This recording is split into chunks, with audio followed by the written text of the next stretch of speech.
السلام علیکم ورحمۃ اللہ وبرکاتہ۔ الحمد للہ کفا والصلاة والسلام علی عباده الذین اصطفى، اما بعد، اعوذ باللہ من الشیطان الرجیم، بسم اللہ الرحمن الرحیم۔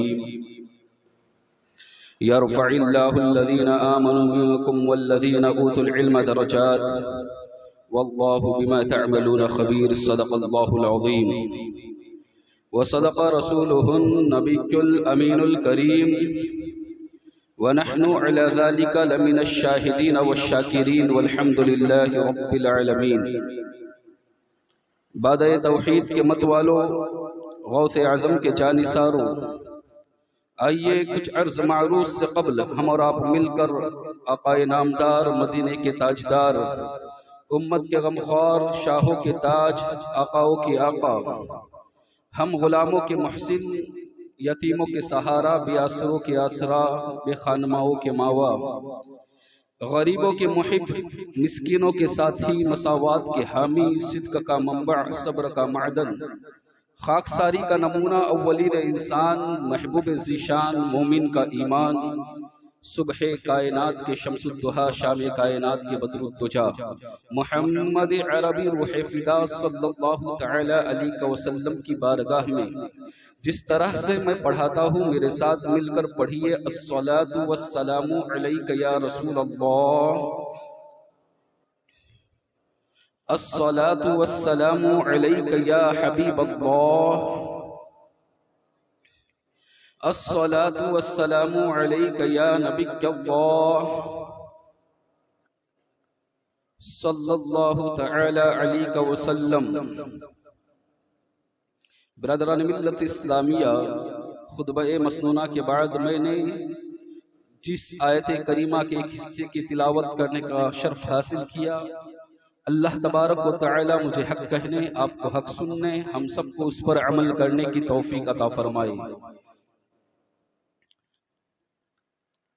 اللہ رب العزت کا فرمان ہے، یرفع اللہ الذین آمنوا منکم والذین اوتوا العلم درجات۔ اللہ تبارک و تعالی مومنین اور علم والوں کے درجات کو بلند فرمائے گا، اور اللہ کو تمہارے کاموں کی خبر ہے۔ برادران ملت اسلامیہ، سیدنا سرکار غوث اعظم رضی اللہ تعالی عنہ کی نسبت سے اس مہینے کو ہم جانتے اور پہچانتے ہیں۔ پورا مہینہ نیاز غوث اعظم اور غوث اعظم کی 11ویں اور ان کی یاد میں مناتے ہیں۔ غوث اعظم رضی اللہ تعالی عنہ کے کرامات ہم اکثر سماعت کرتے رہتے ہیں۔ میری کوشش یہ ہے کہ ہم آپ کے فرامین پر عمل کریں۔ انہوں نے جو باتیں ہم سے کہی ہیں اس کے مطابق اپنی زندگی گزاریں، تو کبھی کبھی کچھ اقوال ان کے لے کر پھر اس پر گفتگو کرتا ہوں۔ آج جس پر گفتگو ہوگی وہ ان کا وہ شعر ہے، درست العلم حتی صرت قطبا، فرماتے ہیں کہ میں علم دین حاصل کرتا رہا، علم حاصل کرتا رہا، علم حاصل کرتا رہا، یہاں تک کہ اللہ تبارک و تعالی نے مجھے کتب بنا دیا، کتب بنا دیا۔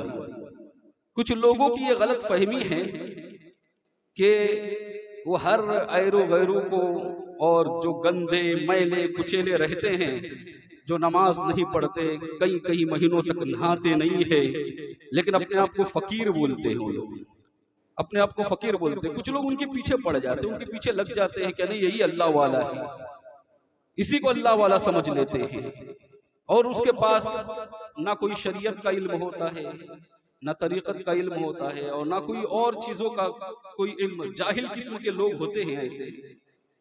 یاد رکھیں اور ذہن خانے میں یہ بات محفوظ کر لیں کہ کوئی بھی شخص بغیر علم کے ولی ہو ہی نہیں سکتا ہے، علم کے بغیر ولی ہو ہی نہیں سکتا۔ ولی ہونے کے لیے عالم کا ہونا ضروری ہے، عالم ہوگا تبھی ولی ہوگا۔ میں یہ نہیں کہتا کہ ہر عالم ولی ہوتا ہے، نہیں، بلکہ ہر عالم ولی نہیں ہوتا، لیکن جو بھی ولی ہوگا وہ عالم ضرور ہوگا، اس کے پاس علم ضرور ہوگا، جاہل کبھی ولی نہیں ہوتا۔ برادران ملت اسلامیہ، غوث اعظم رضی اللہ تعالی عنہ کے بارے میں کیا خیال ہے آپ کا؟ آپ تو پیدائشی ولی تھے، اس میں ہم سب کا اتفاق ہے نا۔ جب پیدا ہوئے اور مکتب میں بھیجے گئے تو آپ نے اعوذ باللہ بسم اللہ سے شروع کیا اور 18 پارے پورے سنا دیے زبانی۔ پوچھا گیا کہ آپ نے یہ کہاں سے یاد کیے؟ کہا میری ماں 18 پارے کی حافظ تھی، وہ جب میں شکم میں تھا ان کی تلاوت کیا کرتی تھی، میں نے پیٹ سے ان کو یاد کر لیا ہے۔ برادران ملت اسلامیہ، تو پیدائشی ولی ہیں غوث اعظم رضی اللہ تعالی عنہ، اس میں کوئی شک نہیں۔ پھر کیا وجہ تھی کہ غوث اعظم رضی اللہ تعالیٰ عنہ 18 سال تک شہر جیلان کے اندر رہ کر علم دین حاصل کرتے رہے؟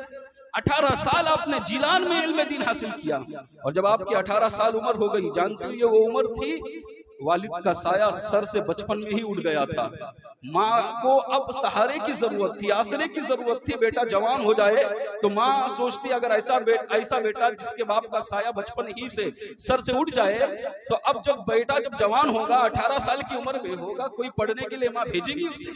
نہیں بھیجے گی۔ وہ کیا سوچے گی؟ اس کا ذہن یہ ہو کہ یہ بچہ اب میری خدمت کے لائق بن جائے گا۔ لیکن قربان جاؤ غوث اعظم رضی اللہ تعالیٰ عنہ کی والدہ پر، وہ جانتی تھی کہ علم دین کا مقام کتنا بلند و بالا ہے، لہذا سیدنا سرکار غوث اعظم کو 18 سال کے بعد بغداد بھیجا اور کہا وہاں جا کر علم دین حاصل کرو، اور پھر آپ نے مشقت کر کے محنت کر کے 12 سال تک علم دین حاصل کیا۔ برادران ملت اسلامیہ، میں پوچھنا چاہتا ہوں غوث اعظم تو پیدائشی ولی تھے، پھر آپ کو علم حاصل کرنے کی کیا ضرورت پیش آئی؟ تو خود فرماتے ہیں کہ درست العلم حتی صرت قطبا، میں علم حاصل کرتا رہا یہاں تک کہ اللہ نے مجھے قطب کے منزل پر فائز فرما دیا۔ برادران ملت اسلامیہ، تو قطب کی منزل غوث اعظم فرماتے ہیں کہ علم حاصل کرتے رہنے سے حاصل ہوتی ہے، جہالت کی بنیاد پر نہیں حاصل ہوتی۔ کوئی جاہل جو ہے وہ ولی نہیں بن سکتا۔ ہاں ایک اور بات ہے، کیا علم کوئی پڑھ کر حاصل کرتا ہے اور کسی کو پلایا جاتا ہے؟ کچھ اللہ والے ہوتے ہیں جو پلا دیتے ہیں، جو ولایت عطا کرنے سے پہلے اپنے سینے سے لگاتے ہیں، سینے کا علم منتقل کرتے ہیں اور پھر اسے ولایت عطا فرماتے ہیں، ایک الگ مسئلہ ہے، لیکن علم ضرور دیتے ہیں، پہلے وہ عالم ضرور بنتا ہے۔ برادران ملت اسلامیہ، غوث اعظم بچپن سے ہی ولی ہے، اس کے بارے میں آپ خود فرماتے ہیں، بلکہ آپ سے پوچھا گیا، سیدنا سرکار غوث اعظم رضی اللہ تعالیٰ عنہ سے کسی نے پوچھا کہ حضور آپ کو کب پتا چلا کہ آپ اللہ کے ولی ہیں؟ آپ کو اس بات کا علم کب ہوا کہ آپ اللہ کے ولی ہیں؟ تو سیدنا سرکار غوث اعظم رضی اللہ تعالیٰ عنہ فرماتے ہیں کہ جب میں مکتب جایا کرتا تھا، 8-10 سال کی عمر تھی، جب میں مکتب جایا کرتا تھا تو جب میں راستے سے گزرتا تھا تو میں کیا دیکھتا تھا؟ میرے ارد گرد فرشتوں کی جماعت موجود ہوتی تھی، اور جیسے ہی میں مکتب میں داخل ہوتا تھا، آواز دینے والا آواز دے کر کہتا تھا افسحوا لولی اللہ، اللہ کے ولی کے لیے جگہ کشادہ کر دو، جگہ چھوڑ دو، اللہ کا ولی تشریف لا رہا ہے۔ کہاں اسی دن سے مجھے یقین ہو گیا کہ اللہ تبارک و تعالی مجھے اپنے قرب کی دولت عطا فرمانے والا ہے۔ یعنی آپ بچپن ہی سے ولی ہے، آپ ولایت کے منزل پر بچپن ہی سے فائز ہے۔ خود فرماتے ہیں کہ ایک مرتبہ ایسا بھی ہوا کہ میرے بچپنے کا عالم تھا، میں چھوٹا تھا،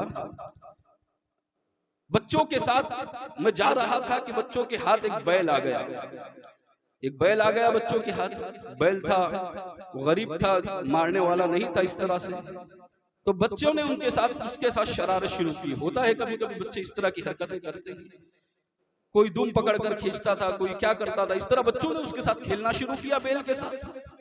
سیدنا سرکار غوث اعظم رضی اللہ تعالیٰ عنہ کہتے ہیں جب میں نے دیکھا کہ بچے بیل کے ساتھ کھیل رہے ہیں، میرا بھی بچپنا تھا، میرے دل میں بھی خواہشوں نے انگڑائی لی، کہاں جاتا ہوں میں بھی تھوڑا کھیل لیتا ہوں بیل کے ساتھ۔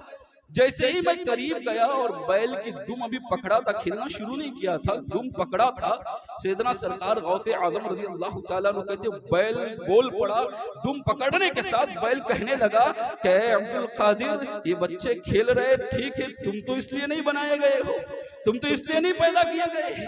اب بیل بول پڑا، بیل نے گفتگو کی غوث اعظم فرماتے ہیں میرے دل میں ایک ڈر اور خوف محسوس ہوا، میں وہاں سے دوڑا اور اپنے گھر کی چھت پر چڑھ گیا۔ یہاں پر اپنی بات کو روکتے ہوئے میں ایک بات کہوں گا، کیونکہ ابھی میں دیکھ رہا ہوں فیس بک پر اور واٹس ایپ پر، زیادہ تر فیس بک پر کرامتوں کے کچھ لوگ منکر ہیں، کرامتوں کا انکار کرتے ہیں کچھ لوگ، اور جب ہم غوث اعظم کی اور بزرگان دین کی کرامت بیان کرتے ہیں نا تو عجیب طریقے ہنسی اور ایسی ویڈیو بناتے ہیں اور اس کا خوب مذاق اڑایا جا رہا ہے، خوب مذاق اڑایا جا رہا ہے۔ کیا ایسی کرامت ہوتی ہے؟ کرامت یعنی نہیں ہوتی وہ کرامت، یاد رکھو اگر کرامت کا اللہ والوں کی کرامت کا اگر کوئی منکر ہے تو مسلمان نہیں ہو سکتا، اس لیے کہ کرامت قرآن سے ثابت ہے۔ آصف بن برخیہ کا واقعہ، آصف بن برخیہ جو ہے کوئی نبی نہیں ہے، ولی ہیں جناب سلیمان علیہ السلام کے زمانے کے۔ انہوں نے جو تختے بلقیس کو اٹھا کر لے کر آئے تھے، یہ کرامت تھی نا ان کی، یہ قرآن سے ثابت ہے۔ مطلقاً اگر کسی واقعے کا انکار کر دے تو گمراہیت ہو سکتی ہے، لیکن مطلقاً اگر کوئی یہ مانے کہ کرامت کوئی چیز ہی نہیں ہے، یعنی ولیوں سے شادی ہی نہیں ہوتی، یاد رکھے وہ اسلام کے ایک باضابطہ قرآن عظیم کے ایک حکم کی نفی کرتا ہے، اور قرآن عظیم کے حکم کی نفی کرنا یہ کفر ہو جاتا ہے۔ برادران ملت اسلامیہ، بہرحال عرض یہ کر رہا تھا کہ پھر جب میں نے دیکھا کہ اس طرح کے واقعات بیان کرنے کے بعد اس کا مذاق اڑایا جاتا ہے، میں سوچ میں پڑ گیا کہ سنی تو کبھی اتنی جرأت نہیں کرے گا کہ کسی ولی کے کرامت کی مذاق اڑائے، کبھی نہیں جرأت کرے گا، ہے نا؟ تو پھر یہ کون لوگ ہیں؟ پھر میں نے اس کی تحقیق شروع کیا تو پھر مجھے پتا چلا، معلوم ہوا کہ یہ وہی لوگ ہیں جن کے یہاں کبھی کوئی ولی ہوتا ہی نہیں ہے۔ جب ولی نہیں ہوتا تو کرامت ہوگی کہاں سے؟ جب ان کے یہاں کرامت ہے ہی نہیں تو وہ کرامت کا مذاق ہی اڑائے گے، اس کے علاوہ کر ہی کیا سکتے ہیں؟ ہمارے یہاں پر ولی بھی ہے اور ہمارے یہاں پر کرامتیں بھی ہیں الحمدللہ، اس لیے ہم کبھی کرامتوں کا مذاق نہیں اڑاتے۔ جن کے یہاں نہ ولی ہے نہ کرامتیں ہیں وہ پھر اس کا مذاق اڑایا کرتے۔ بہرحال بیل بول پڑا، اس پر بھی ایک بات آئی، ہو سکتا ہے اس کا بھی کوئی مذاق اڑائے، اور صحیح حدیث پیش کرتا ہوں۔ پھر بخاری شریف کی حدیث، اللہ کے رسول تاجدار مدینہ صلی اللہ تعالی علیہ وسلم نے ارشاد فرمایا، حضرت ابو ہریرہ رضی اللہ تعالیٰ عنہ اس حدیث کے راوی ہیں، فرماتے ہیں کہ ایک چرواہا جو ہے وہ بکری چرایا کرتا تھا، بکری چرا رہا تھا، اسی درمیان ایک بھیڑیا آیا اور اس کی ایک بکری کو اٹھا کر لے کر گیا۔ ایک بھیڑیا آیا اور اس کی بکری کو اٹھا کر لے کر گیا۔ جیسے ہی اس نے دیکھا، بھیڑیا کا پیچھا کیا اور اپنی بکری کو بھیڑیا سے چھڑا لیا۔ کسی طرح سے بھیڑیا پہاڑ کے اوپر چڑھا اور دو زانو بیٹھ کر پھر اس نے گفتگو کی۔ یہ صحیح حدیث میں ثابت ہے، بخاری شریف کی حدیث میں بھیڑیا بول پڑا۔ حدیث میں آئی بات بھیڑیا بول پڑا، تو اس کا مطلب یہ ہے کہ اگر اللہ بھیڑیے کو طاقت دے تو بیل کو بھی طاقت دے۔ میں بیل والی بھی روایت سناؤں گا انشاءاللہ۔ تو بھیڑیا بول پڑا۔ اب اللہ کے رسول اس نے کیا کہا؟ اس نے کہا کہ اے شخص، اے چرواہے، تو اپنی بکری کو اس وقت مجھ سے اٹھا لے، مجھ سے بچا لے گیا، لیکن وہ دن دور نہیں ہے جب قیامت قائم ہوگی، جب کوئی کسی کا پرسان حال نہیں ہوگا۔ مفہوم حدیث کا یہ ہے، کوئی کسی کا پوچھنے والا نہیں ہوگا۔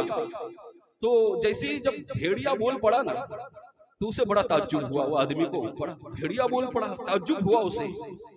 تو جب وہ سوچ میں پڑ گیا کتنی عجیب بات ہے کہ بھیڑیا بول رہا ہے، بھیڑیا گفتگو کر رہا ہے۔ تو بھیڑیا نے کہا کہ تم یہ سوچ رہے ہو کہ بھیڑیا گفتگو کر رہا ہے، یہ بڑی عجیب بات ہے، اس سے عجیب بات کہہ دوں، اس سے عجیب بات بتا دوں؟ تو کہا ہاں بتاؤ۔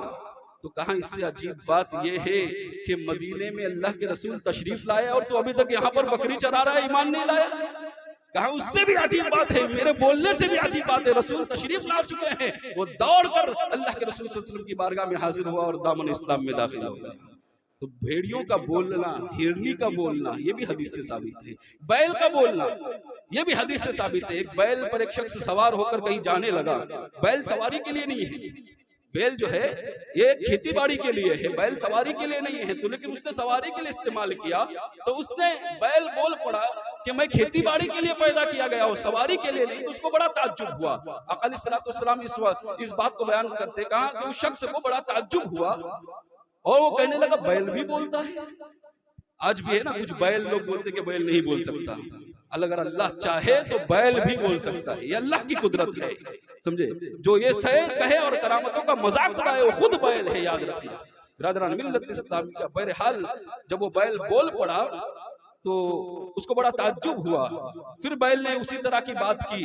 آخر میں حدیث کے الفاظ جو حضرت ابو ہریرہ کہتے ہیں، وہاں پر حضرت ابو بکر صدیق اور حضرت عمر فاروق موجود نہیں تھے، لیکن آقا علیہ السلام نے فرمایا اس بات پر، بیل کے بولنے پر اور آخرت کے دن کا جو اس نے خوف دلایا، اس بات پر میں بھی ایمان لایا اور ابو بکر اور عمر بھی ایمان لائے۔ کیا کہا آقا علیہ السلام نے؟ میں بھی ایمان لایا اور ابو بکر اور عمر بھی ایمان لائے۔ جبکہ حضرت ابو ہریرہ کہتے ہیں اس وقت حضرت ابو بکر صدیق اور حضرت عمر فاروق رضی اللہ تعالیٰ عنہما یہ دونوں وہاں پر موجود نہیں تھے۔ امام بخاری نے پھر اس کی تشریح یوں فرمائی کہ بتانا چاہتے ہیں آقا علیہ السلام کہ میرے عمر اور میرے ابو بکر کے ایمان کا یہ عالم ہے کہ میں کہہ دوں بیل بول پڑا تو وہ فوراً مان لیں گے۔ تو یاد رکھنا، اگر اس طرح کی کرامتوں کو اگر ماننا ہے تو پھر یقیناً آپ کو یہ ماننا پڑے گا کہ ہمارا عقیدہ بھی ابو بکر اور عمر جیسا ہونا چاہیے رضی اللہ تعالیٰ عنہ۔ اگر ان جیسا عقیدہ نہیں ہے تو پھر مذاق اڑاؤ گا۔ بہرحال بات گفتگو بہت طویل ہوئی۔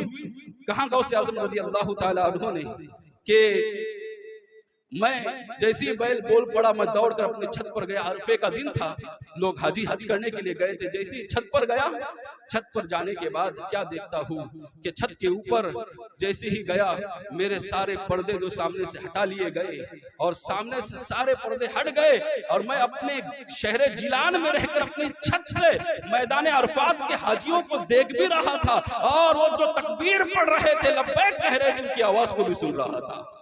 برادران ملت اسلامیہ، تو غوث اعظم رضی اللہ تعالی عنہ کے بچپن کا یہ عالم تھا۔ آپ ولی کامل تھے بچپن ہی سے، لیکن اس کے باوجود بھی حال یہ ہے سیدنا سرکار غوث اعظم رضی اللہ تعالی عنہ نے اپنے زندگی کے 30 سال محنت شاقہ کی اور بھوکے رہے اور پھر اپنے علم دین کو حاصل کیا، کیونکہ وہ خود فرماتے ہیں کہ درست العلم حتی صرت قطبا، مقام غوثیت اور مقام قطبیت مجھے جو ملا ہے یہ علم حاصل کرنے کی بنیاد پر ملا ہے۔ تو بات واضح ہو گئی نا، سمجھ میں آ گئی نا کہ کوئی جاہل ولی نہیں ہو سکتا۔ ہرگز ایسے شخص کے پیچھے نہ پڑھا جائے اور اس کے آگے پیچھے نہ کیا جائے جو علم سے نابلد ہے، جو شریعت سے نابلد ہے، جس کو کچھ خبر ہی نہیں ہے، جسے فرائض وضو معلوم نہیں اور جسے نواقض وضو معلوم نہیں۔ برادران ملت اسلامیہ، نواقض وضو کہہ دیا تو کچھ لوگ ابھی بھی سوچ رہے ہوگے یہ کیا ہوتا ہے نواقض وضو۔ کچھ لوگوں کو آپ میں بھی سمجھ میں نہیں آیا ہوگا کہ نواقض وضو یہ کس چڑیا کا نام ہے۔ یہ ہماری علمی لیاقت ہے۔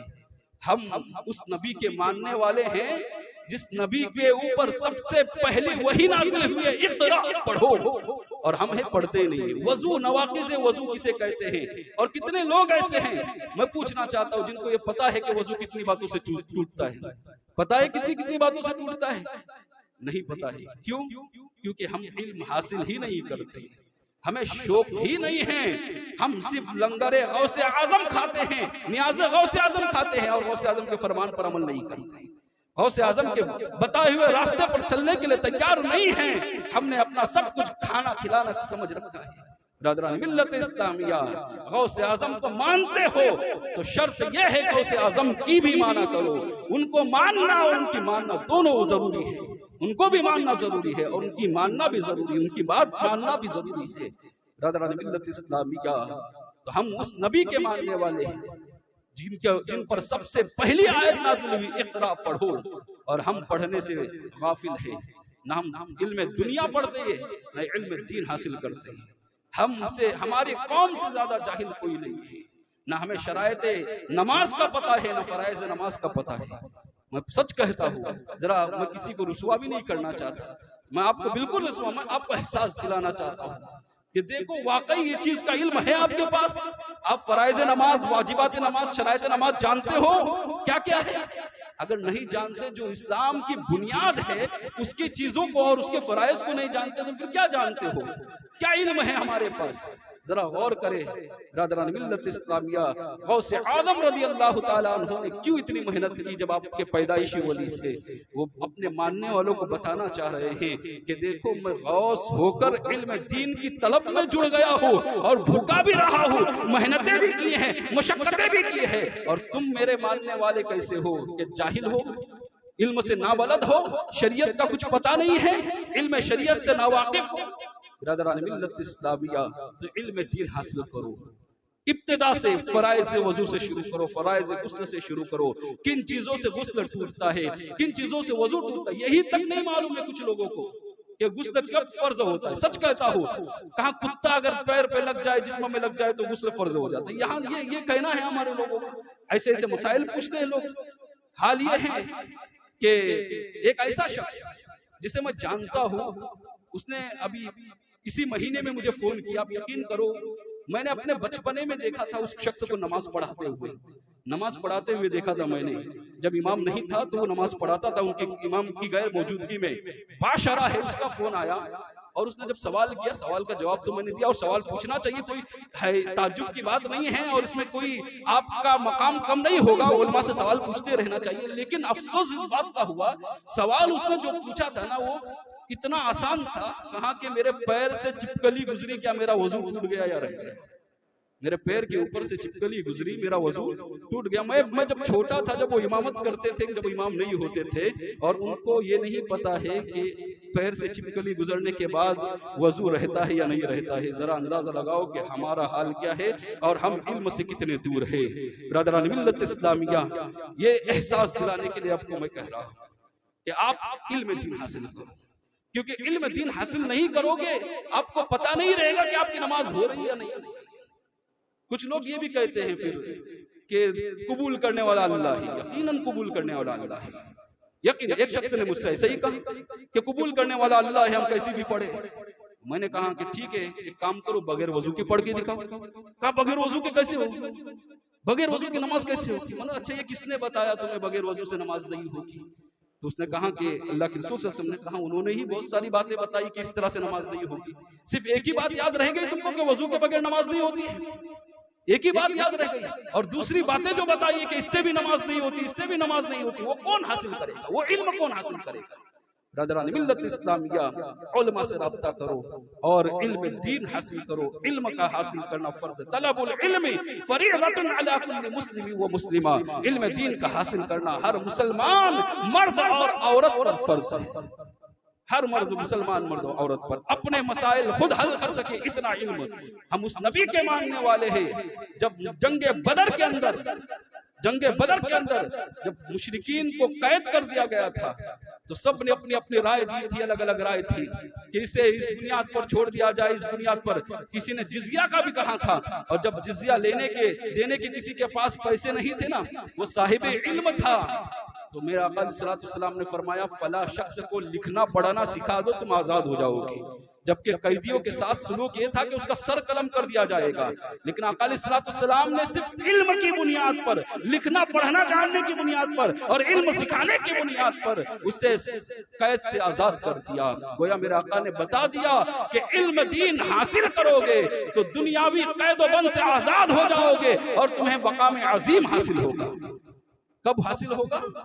علم سے ہی مقام ملے گا، علم ہی سے تمہیں بلند مقام ملے گا۔ کیا آپ نے نہ دیکھا جناب آدم علیہ نبی علیہ السلام، آپ نے کبھی سجدہ نہیں کیا تھا، جب فرشتوں نے سجدہ کیا تھا اس سے پہلے جناب آدم علیہ نبی علیہ السلام نے سجدہ نہیں کیا تھا، نہ کوئی تسبیح کی تھی، نہ کوئی ذکر کیا تھا، کچھ بھی نہیں کیا تھا، لیکن قرآن کہتا ہے وَعَلَّمَ آدَمَ الْأَسْمَاءَ كُلَّهَا، اور ہم نے آدم کو تمام چیزوں کا علم سکھا دیا۔